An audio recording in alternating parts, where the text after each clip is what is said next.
I gifted my parents a luxury week in Europe with me. But when I showed up to take them to the airport, they told me they chose my jobless sister instead. My mom smiled. She needed the break. I stayed quiet. But when they landed in Europe, a big surprise was waiting. You know that feeling when you pour your heart and soul into something, only for it to be utterly, brutally ripped away? That's exactly how it felt when I showed up, bursting with excitement to give my parents the dream European vacation of a lifetime, only for my mother to look at me and say, "Your sister needed some rest, so we decided to take her instead." The words hit me like a punch to the gut, and I saw Jessica smirk behind them, a smirk that ignited a quiet fury I didn't know I had. They had no idea the journey they had just embarked on. My name's Matthew. I'm 34, and like many stories, this one starts way back in my childhood. We grew up in a modest home on the outskirts of Chicago, nothing fancy, but it was filled with love. My parents, Robert and Diana, worked themselves to the bone for my sister Jessica and me. Dad pulled double shifts at a manufacturing plant, and Mom balanced her nursing job with keeping our household running. Vacations were rare treats, a weekend in Wisconsin, maybe a drive to Michigan's lake shores. But even with our limited means, education was sacred. They started college funds the day we were born, adding whatever they could, even if it meant Dad skipped lunch or Mom mended clothes instead of buying new ones. I saw those sacrifices, even as a kid, and they really shaped me. I became the practical one, working part-time jobs through high school, saving for books, chipping in where I could. My mantra was simple: work hard, save diligently, build something meaningful. Jessica, 3 years younger, was different. She floated through life with an expectation that things would just happen for her. While I was out delivering newspapers at 5 a.m., she was sleeping in. While I was buried in books, chasing scholarships, she was at parties. Our paths diverged sharply. I graduated with honors, got my computer science degree, and landed a job at a tech startup. Right away, the hours were brutal, but the experience was gold. I lived frugally, sharing an apartment, packing my lunch, investing every spare dime. Jessica? She bounced between majors, took 6 years to graduate, then drifted through entry-level jobs, never sticking anywhere longer than 8 months. This pattern continued into our 20s. I climbed the corporate ladder, eventually taking a massive risk to found my own software company specializing in healthcare applications. Jessica, meanwhile, cycled through careers: retail, real estate assistant, social media coordinator, personal trainer. Each new job started with this burst of enthusiasm that would inevitably fizzle into complaints, conflicts with management, or some sudden desire to find her true calling. And through it all, my parents remained her absolute safety net. Rent due? They covered it. Quit a job? They supplemented her unemployment. Car trouble? Dad wrote the check. I watched this cycle repeat itself, building my own security in silence, observing everything. 3 years ago, my company hit it big, securing significant venture capital funding. Suddenly my paper wealth became actual, tangible financial freedom. The timing, of course, coincided with Jessica's latest career meltdown. She'd invested in some online boutique that tanked in 6 months, leaving her buried under a mountain of unwanted inventory and over $30,000 in credit card debt. And once again, my parents were preparing for rescue, discussing a second mortgage on their home to cover her debts. That was my breaking point. I stepped in. I paid off Jessica's entire debt, but with a firm condition: she had to work with a career counselor and financial advisor that I would hire. She agreed, initially attended 3 sessions, then just stopped showing up, claiming these professionals didn't understand her creative spirit. My parents, infuriatingly, defended her, suggesting I was trying to mold her into someone she wasn't. Despite that deep frustration, my relationship with my parents remained close. We talked weekly. I visited monthly. During one visit last year, Mom casually mentioned they'd never renewed their vows, something they'd always planned to do on their 40th anniversary. Dad, ever the jokester, said they'd hoped for somewhere romantic like Paris, but they'd probably settle for the local community center with punch and cake. That conversation, that wistful remark, planted a seed in my mind. The perfect gift. My parents had never been to Europe. Their honeymoon was a weekend at a lake cabin because that's all they could afford. For 40 years, they'd sacrificed their dreams for ours. It was time to give something back, something truly special. Over the next 6 months, I meticulously planned a luxury European tour. 3 nights in Paris at a 5-star hotel overlooking the Eiffel Tower. 2 nights in Rome, in a renovated historical building near the Vatican. The final 2 nights in Barcelona at a beachfront resort. I booked private tours, Michelin-starred restaurants, exclusive experiences. The itinerary was a perfect balance of iconic landmarks and authentic local experiences. I researched activities that they would love: art galleries for mom, historical sites for dad, cooking classes they could enjoy together. When I presented them with the trip details on their anniversary, a gold envelope with first-class plane tickets peeking out, their reaction was everything I had dreamed of. Mom cried. Dad, who rarely showed emotion, hugged me so tightly, his voice cracking as he thanked me. We spent that entire evening poring over travel guides, watching videos, discussing what to pack. Jessica, by the way, was conspicuously absent from this celebration. She'd texted last minute about a job interview the next day. In the weeks leading up to the trip, I felt closer to my parents than I had in years. Mom called daily with questions about adapters, weather, attire. Dad researched historical sites, making lists of places to photograph. We even shopped for new luggage together, and I helped them apply for passports. Their excitement was palpable, and it filled me with such deep satisfaction. Throughout the planning, Jessica remained on the periphery, occasionally making passive-aggressive comments about how convenient the trip was during her unemployment, always followed by a fake laugh. I ignored them, focused on perfecting every detail to ensure my parents had the experience of a lifetime. Looking back, I should have seen the warning signs. The morning of our departure arrived.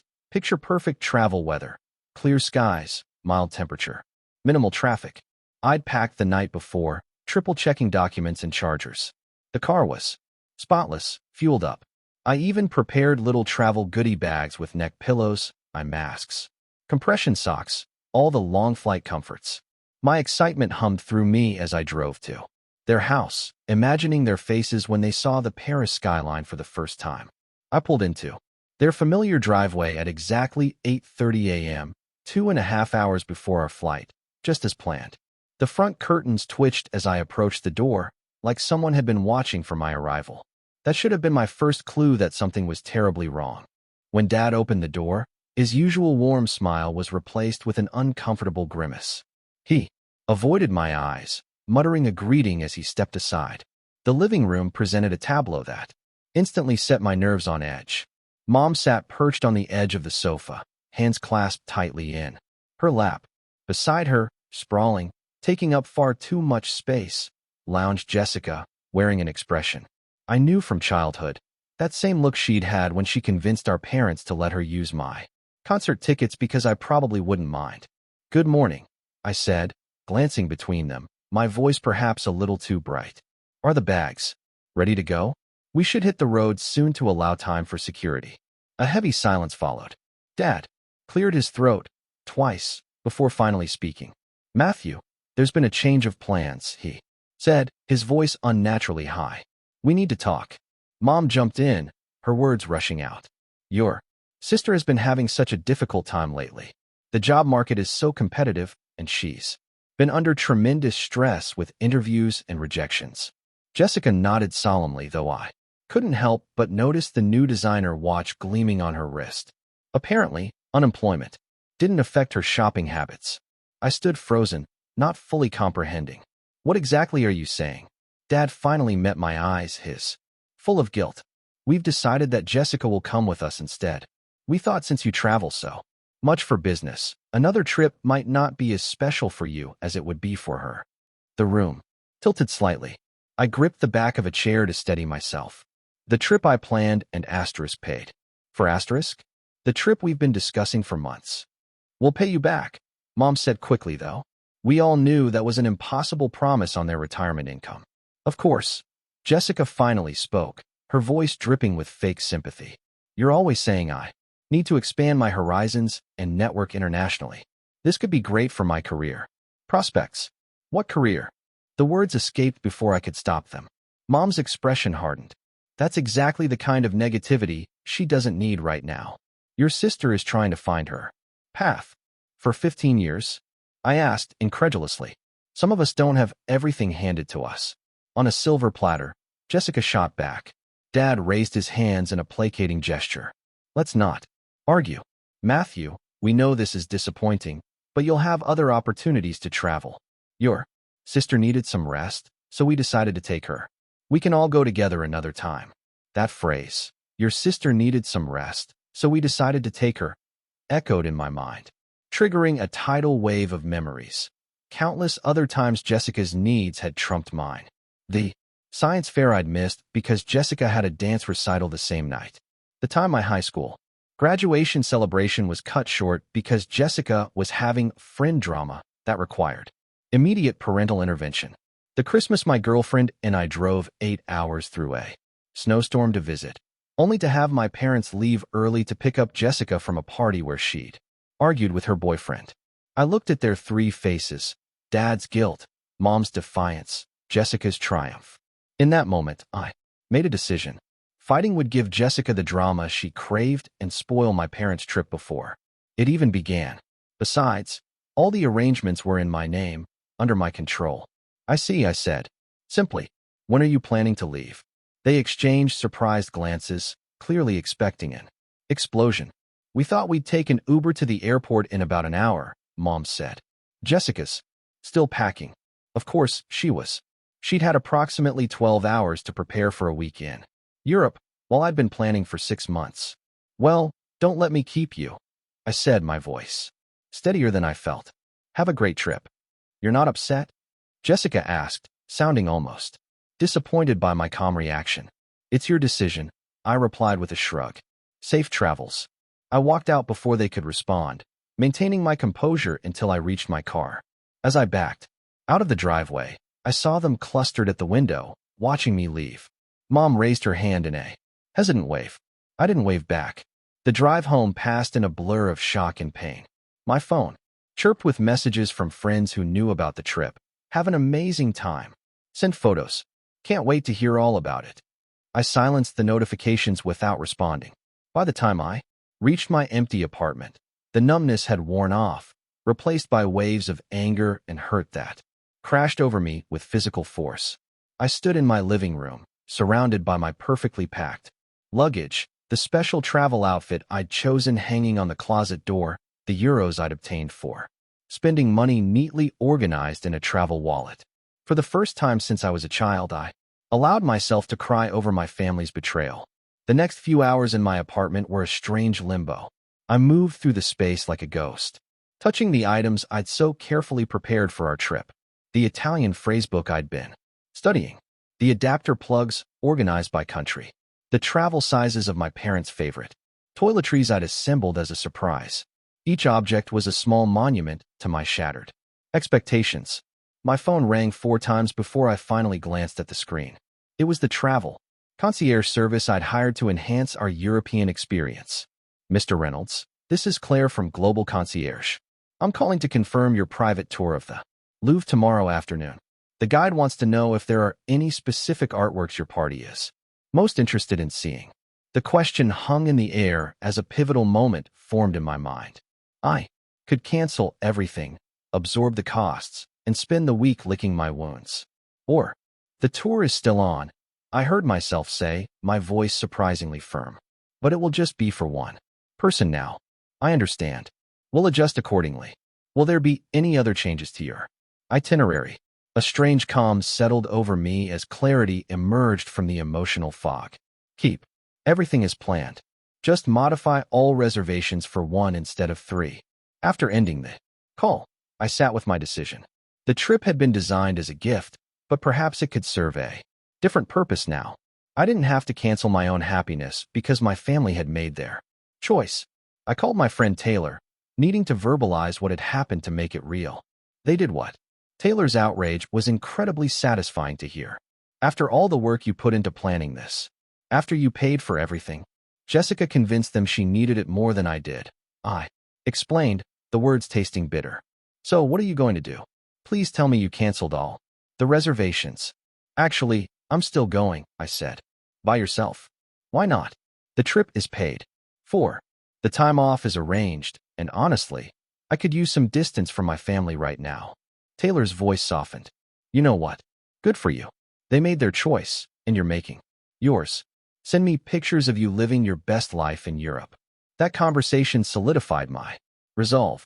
I was going to take this trip, and I was going to enjoy every minute of it. As I repacked my suitcase, now with plenty of extra space, my phone buzzed with a text from my mother. Are you okay with the change of plans? We feel terrible about the last-minute switch, but Jessica really needed this opportunity. I stared at the message, contemplating various responses, ranging from scathing to passive-aggressive. In the end, I simply wrote, "Have a safe flight." The trip to the airport felt surreal. I kept expecting to feel guilty or petty about my decision, but those emotions never materialized. Instead, I felt a growing sense of liberation. For once, I was putting myself first. The check-in process was swift, without my parents' unfamiliarity with international travel to navigate. When the agent asked, "Just one traveling today?" I answered with a genuine smile, "Just one." The first-class lounge offered peaceful solitude as I sipped champagne and watched planes take off and land. My parents and Jessica would be at the airport now, probably, standing in the economy check-in line. I wondered if they'd packed adapters or exchanged currency. I wondered if they'd read any of the travel guides I'd shared. I pushed these thoughts aside and focused on the adventure ahead. During the 8-hour flight, I alternated between sleeping, watching movies, and mapping out how I would adjust our original itinerary. Some activities would be less enjoyable alone, but others might actually be better. I wouldn't need to worry about my dad's limited mobility or my mom's food preferences. I could wander through neighborhoods without a schedule. I could stay out late or wake up early without disturbing anyone else. By the time we began our descent into Paris, my disappointment had transformed into anticipation. The city of lights spread out below, a glittering mosaic of history and beauty. I pressed my forehead against the window like an excited child, drinking in my first glimpse of the Eiffel Tower from above. The cab ride from Charles de Gaulle Airport to my hotel provided my first taste of Parisian life. The driver, noticing my interest in the passing scenery, pointed out landmarks and offered commentary in charmingly accented English. When we arrived at the 5-star hotel overlooking the Seine, the grandeur of the entrance took my breath away. "Bienvenue, Monsieur Reynolds," the receptionist greeted me. "We have your suite ready. It has one of our finest views." The suite, the one I'd booked for 3 people. When the bellhop opened the door, the spaciousness of the accommodation emphasized my solitude. A bottle of champagne waited in an ice bucket with a note, congratulating my parents on their anniversary. 3 sets of luxury toiletries were arranged in the marble bathroom. The king-size bed was turned down on both sides. I tipped the bellhop generously and walked to the window. The Eiffel Tower stood majestically against the darkening sky, beginning to twinkle with lights. I'd imagined this moment so many times, always with my parents beside me, witnessing their awe. Instead, I stood alone, a single silhouette against the panoramic view of Paris.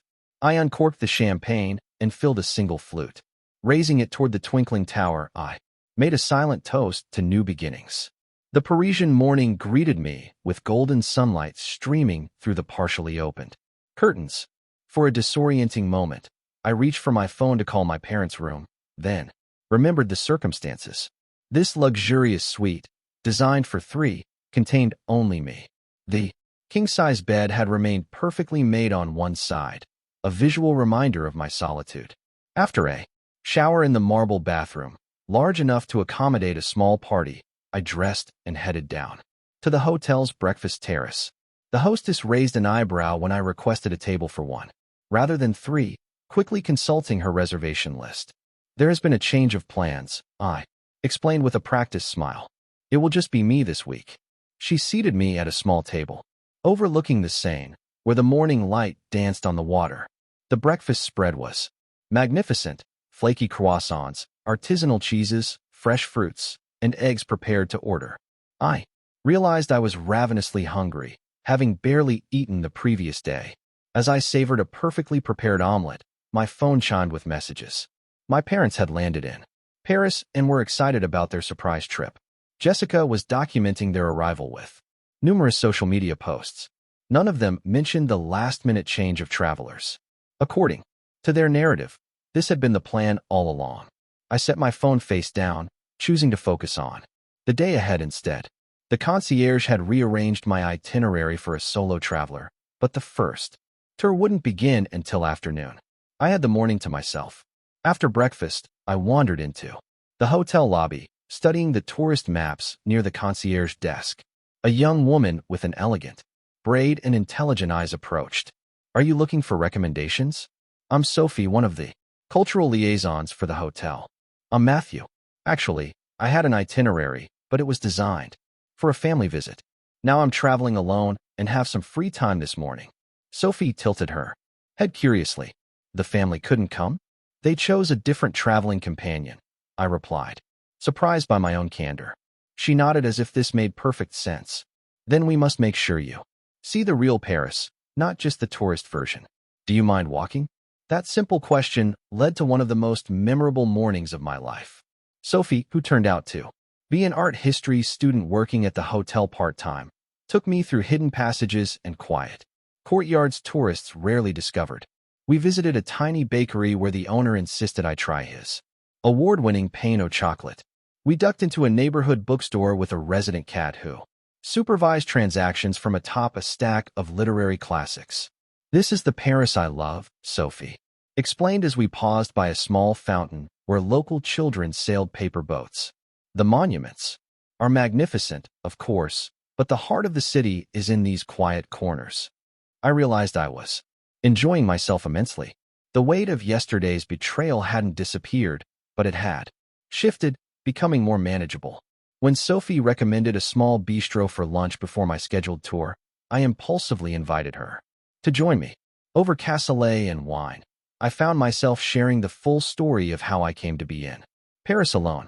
Sophie listened without interruption, her expression thoughtful. "Your generosity was admirable," she said when I finished. "But perhaps this trip was always meant to be yours." "What do you mean?" "Sometimes the universe has different plans than we do. Maybe you needed this experience for yourself." Her perspective was refreshingly free of the indignation my friends back home had expressed. There was no judgment, just acceptance of circumstances and a focus on the present moment. After lunch, Sophie walked me to the Louvre where my private guide waited. Before leaving, she scribbled her number on a napkin. "If you want more suggestions for real Parisian experiences, call me. The tour guides will show you the famous sites, but I can show you the city's soul."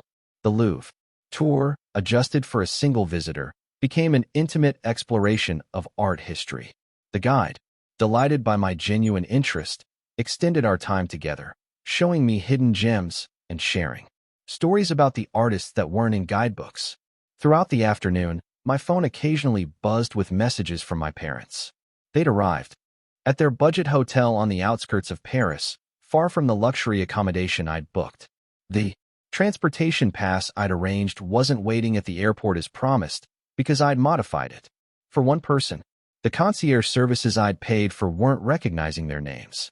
I responded with vague sympathy and basic tourist advice, never revealing that I was currently standing before the Mona Lisa with a private art historian, explaining techniques used by Da Vinci that the average viewer might miss. That evening, exhausted but exhilarated, I returned to my hotel. The concierge handed me an envelope containing tickets for the dinner cruise I'd booked as a special surprise for my parents' first night in Paris. I considered skipping it, not wanting to be the odd single person amid romantic couples, but Sophie's words echoed in my mind. Maybe this trip was meant to be mine after all. The scene at night was magical. The dinner cruise offered unparalleled views of illuminated monuments, while serving exquisite French cuisine. I was seated at a small table near the window, perfectly positioned for photography. The couple at the neighboring table, noticing my solitude, invited me to join them. They were celebrating their 5th anniversary and found my story both amusing and inspiring. "To independence," the husband toasted, raising his glass to mine. By the time I returned to my hotel, pleasantly tired and slightly wine-flushed. I'd made new friends, captured stunning photographs, and completely forgotten to check my phone for several hours. When I finally did, I found increasingly frantic messages from my mother about their difficulty navigating Paris without a guide. From my balcony, watching the twinkling lights of the Eiffel Tower's hourly light show, I composed a brief message with basic navigation tips and the names of affordable tourist restaurants. I added a final line, enjoying your European adventure. Then I silenced my phone, opened my travel journal, and began to write about the unexpected joy of discovering Paris on my own terms. Rome greeted me with brilliant sunshine and the intoxicating chaos that defines the eternal city. After the elegance of Paris, Rome's energy was invigorating. My hotel, a renovated palazzo near the Vatican, welcomed me with Prosecco and a room upgrade for the inconvenience of your changed circumstances. The travel agency had clearly communicated my situation, and the staff sympathetic. Professionalism was touching. I'd been in Rome for less than 3 hours, exploring the neighborhood. Around my hotel, when my phone exploded with notifications, calls from both parents, multiple text messages, and even an attempted video chat, I ducked into a quiet courtyard to deal with the apparent emergency. My father's voice was strained when I answered. "Matthew, we have a serious problem." In the background, I could hear my mother's tearful voice and Jessica's louder, angrier tone. "What's happening?" I asked, already suspecting the answer. "We've arrived in Paris for the next part of our trip, but the hotel has no record of our reservation. They're completely booked, and when we called the other hotels on the itinerary, they say the same thing. The tour company doesn't recognize our names either." I leaned against the sun-warmed stone wall, processing this information. So they had continued with the trip itinerary, expecting all arrangements to accommodate their substitution. "That's strange," I replied, keeping my tone neutral. "When did you arrive in Paris?" "About an hour ago. We're sitting in the hotel lobby trying to figure this out. Your mother is very upset." Commotion in the background. Then my mother came on the line. "Matthew, nothing is working out. The hotel says our reservation was changed to just one person. The dinner cruise we were supposed to take last night wouldn't let us board because the tickets were already used. What's going on?" The moment of truth had arrived. I took a deep breath. I decided to take the trip myself. Silence. Then an explosion. "You're what? You're in Europe? How could you do this without telling us?" "The same way you could decide to take Jessica instead of me without discussion," I replied calmly. "The trip was in my name. I paid for it. When you chose not to travel with me, I chose to travel alone." My mother's gasp was audible.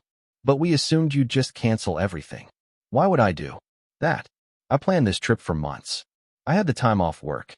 Just because you changed your plans didn't mean I had to change mine." Jessica grabbed the phone next, her voice venomous. "You selfish jerk. You knew we were coming here. You set us up to be stranded. I didn't invite you to Europe." I reminded her.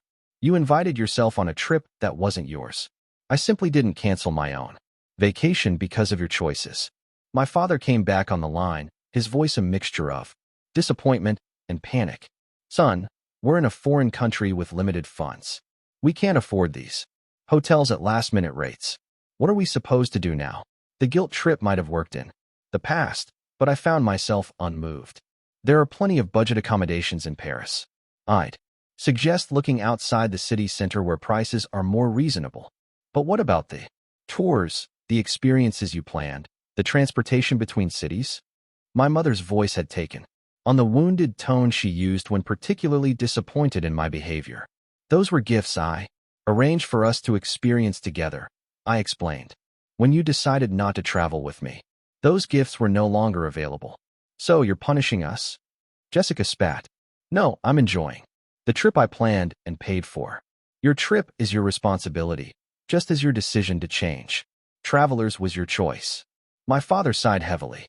"Matthew, I don't think you understand the situation we're in. We budgeted based on your gift covering the accommodations and activities. We don't have the funds for an alternative luxury vacation. I never suggested you should have a luxury vacation. I'm simply saying that the luxury vacation I planned was for us to experience together." When you chose a different traveling companion, you chose a different trip. The conversation spiraled from there. My mother cried. Jessica threatened. My father alternated between disappointment and practical concerns about their predicament. Through it all, I maintained a calm I didn't know I possessed. Look, I finally said, I need to go. I have a tour of the Vatican scheduled. There are plenty of affordable hotels in Paris. There are free walking tours. There's public transportation. Millions of budget travelers manage Paris every year. I'm sure that 3 of you can figure it out. After ending the call, I stood in the Roman courtyard, expecting to feel guilty or vindictive. Instead, I felt oddly peaceful.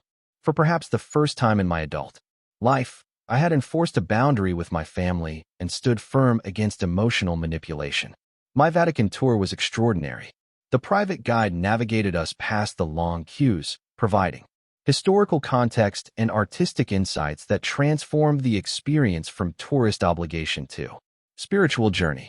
Standing beneath the Sistine Chapel ceiling, I felt a profound sense of perspective about my own troubles. That evening, as I enjoyed a perfect carbonara at a restaurant recommended by my hotel's concierge, another call came from my parents. This time, the tone was different.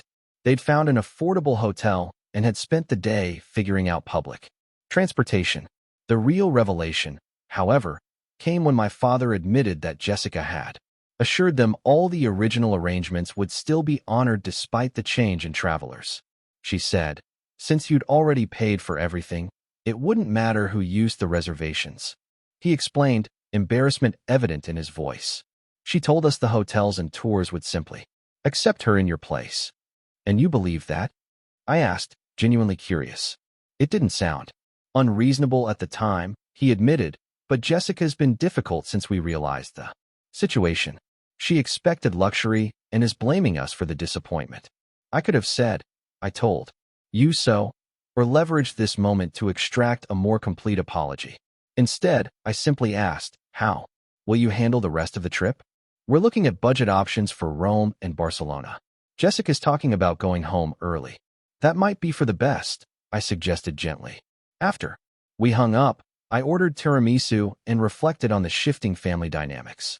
The consequences of their choice were creating natural fractures in the alliance between my sister and parents. Without my usual role as peacekeeper and provider, they were seeing her behavior more clearly.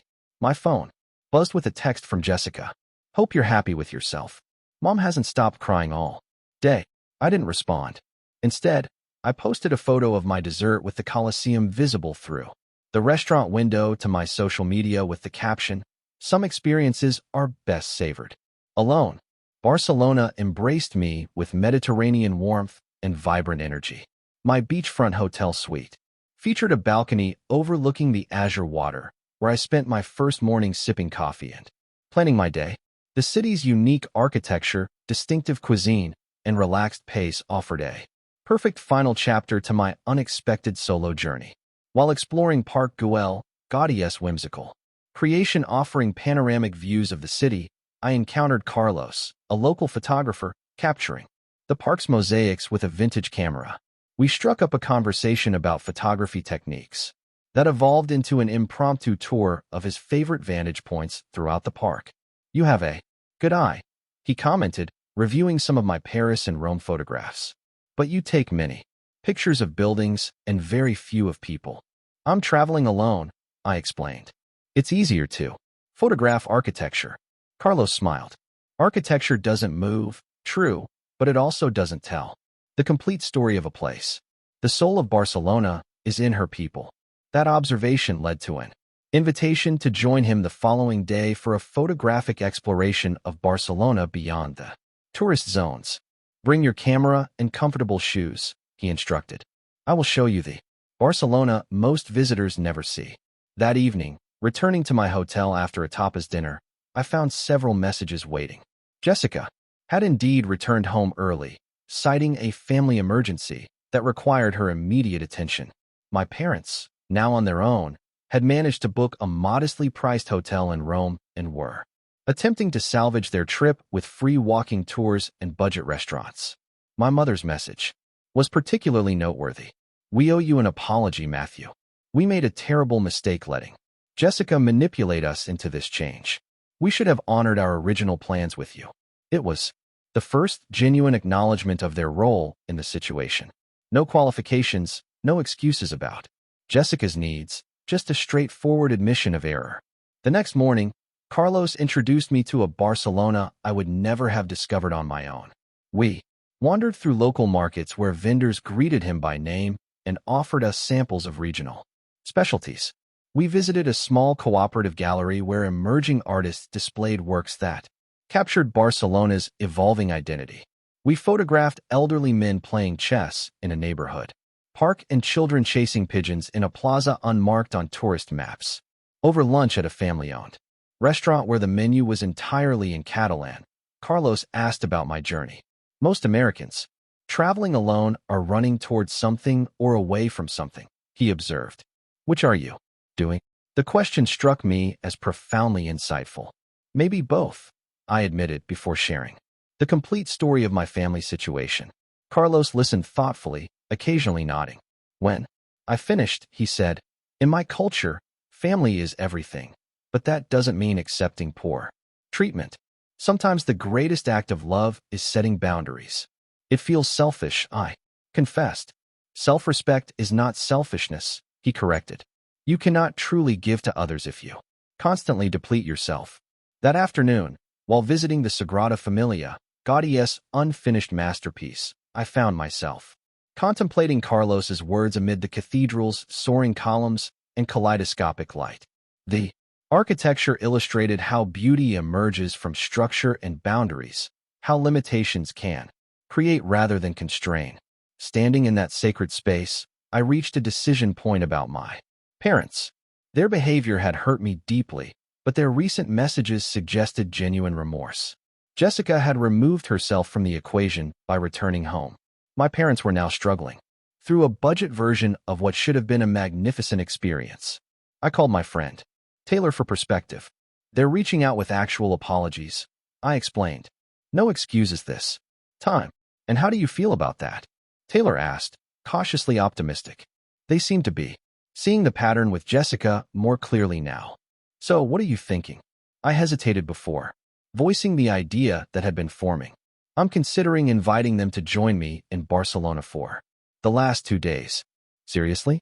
After what they did?" "Not as a complete forgiveness or reset," I clarified, "more as a first step toward a healthier relationship with conditions and boundaries." Taylor was silent for a moment. "You've changed on this trip, haven't you?" The observation startled me. "How so?" The old Matthew would have either cut them off completely or pretended nothing happened. This middle path, with boundaries but openness to repair, that's new. After our call, I sat on my hotel balcony watching the sunset paint the Mediterranean in shades of gold and pink. I thought about my childhood, about the genuine love my parents had always shown, despite their enabling of Jessica.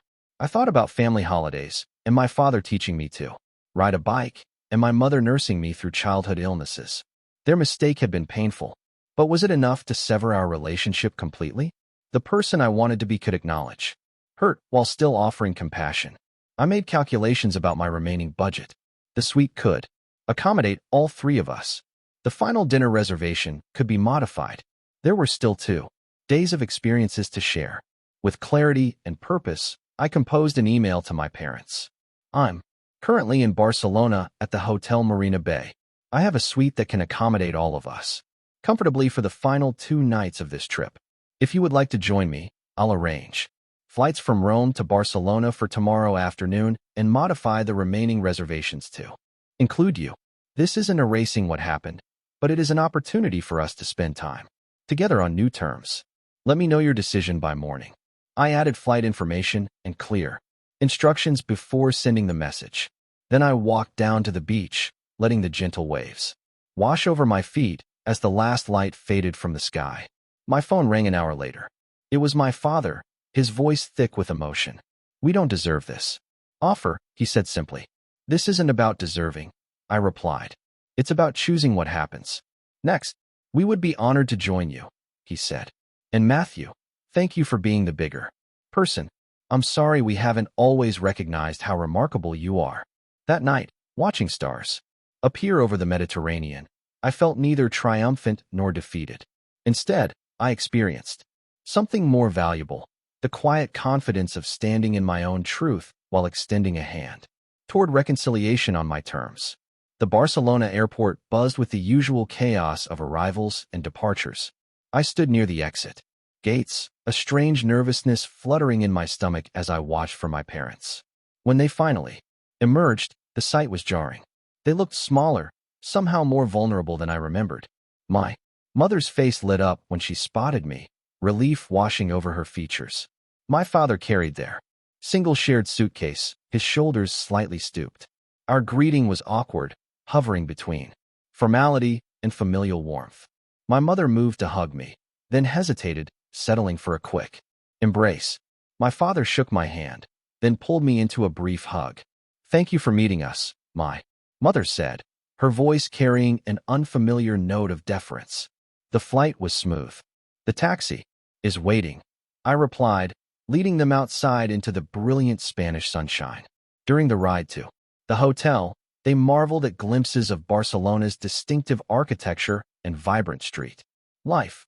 I found myself slipping into tour guide mode, pointing out landmarks and sharing facts I'd learned during my time in the city. It was easier than addressing the elephant in the room. The real conversation began that evening over dinner at a seaside restaurant. The awkwardness of our airport meeting had gradually dissipated during an afternoon walking tour of the Gothic Quarter, but we had carefully avoided any mention of the circumstances that had brought us to this moment. As we finished our appetizers, my father set down his fork and looked directly at me. "Matthew, we owe you more than a simple apology," he began, his voice steady but emotional. "What we did was wrong on every level. We betrayed your trust and generosity in a way that can't be excused." My mother nodded, tears forming in her eyes. "We've been thinking about patterns in our family, especially how we've enabled Jessica's behavior over the years. Seeing how she reacted when things didn't go her way on this trip was illuminating. She expected five-star treatment without contribution," my father added. "When reality didn't match her expectations, she abandoned the trip entirely, leaving us to manage on our own. That must have been difficult," I acknowledged, surprised by my own genuine sympathy. "It was actually necessary," my mother said thoughtfully. "We needed to see the consequences of our choices without you smoothing the way." My father reached across the table, briefly touching my hand. "You've been carrying our family for years, son. Financially and emotionally. We didn't fully recognize that until this trip forced us to stand on our own." Their sincerity was palpable, without the qualifications or defenses that had characterized previous family discussions. For the first time, they were seeing the situation clearly, without Jessica's influence or their own protective instincts clouding their judgment. The following day, I shared the Barcelona I discovered with Carlos. We explored Gaudi's architectural wonders. My mother marveled at the organic forms and mathematical precision. We wandered through La Boqueria market, sampling local specialties and watching the vibrant interactions between vendors and regulars. We visited the beach. My father commented that he couldn't remember the last time he'd simply sat and watched waves roll in. During a rest break at a sidewalk cafe, my mother broached the subject of Jessica. "We've enabled her dependencies," she admitted, "always stepping in to save her from consequences, always making excuses for her behavior. We thought we were being supportive parents," my father added, "but we were actually preventing her from developing resilience." "What will you do differently now?" I asked genuinely, curious about their plans. They exchanged glances before my father answered. "We've agreed to stop financial bailouts. No more covering her rent or bills when she quits jobs. No more emergency loans that never get repaid. And we're going to suggest therapy," my mother added, "for her, individually, and possibly for all of us together." I nodded, appreciating their intentions while maintaining healthy skepticism about lasting change. "That sounds like a good start." Our final evening in Barcelona featured the special dinner I'd originally planned as the culmination of our European adventure. The restaurant, perched on a hillside overlooking the city and sea, offered a tasting menu that showcased regional specialties reinterpreted with modern techniques. As We watched the sunset paint the sky in vivid oranges and pinks. My father raised his glass. 2. Matthew, who taught us more about generosity, boundaries, and forgiveness than we ever taught him. My mother added her own toast. And to new beginnings with wiser hearts. The moment was healing, but not magical. I harbored no illusions that one conversation or shared experience could completely transform decades of family dynamics. Yet, I recognized genuine change in their perspective and a willingness to examine patterns that had gone unquestioned for too long. After dinner, strolling along the beachfront promenade, my parents asked about my experiences. Traveling alone. It was never my plan, I admitted. But it became exactly what I needed.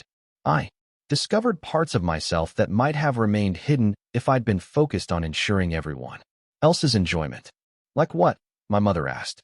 Independence, spontaneity, the ability to connect with strangers and create meaningful moments without familiar comfort zones. I told them about Sophie in Paris and Carlos in Barcelona, about meals shared with fellow travelers, about discoveries made while wandering without agenda. You've always been self-sufficient, my father observed. But there's a confidence about you now that's new. The observation echoed Taylor's comment about how I'd changed during the trip.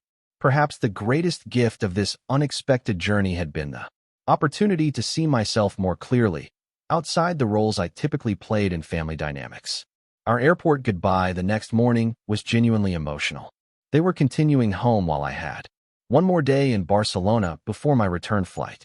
This isn't just an ending, my mother said, embracing me tightly. It's a new beginning for all of us. My father hugged me with